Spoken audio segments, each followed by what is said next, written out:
Now we can jump to Ecclesiastes 12:13. It says, "For God will bring every act to judgment and everything which is hidden, whether it is good or evil." So we see that God now is the judge, and he will judge everybody, whether they're judged because of their works and they're saved and inherit eternal life, or because their works but they aren't saved and they were consigned to judgment forever. So many passages in 2 Chronicles 7:19, the Lord declares that his people, the Jewish people, would reject him, but that he would cast them from his sight for a period. And then in 16:9, he says that the eyes of the Lord move to and fro throughout the earth, that he may strongly support those whose heart is completely his.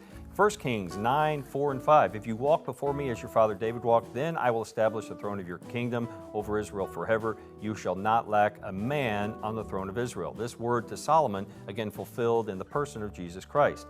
And my favorite verse in chapter 18, verse 21, when Elijah cites, "How long will you hesitate between two opinions? If the Lord is God, follow him." Echoing what Joshua said. Exactly right.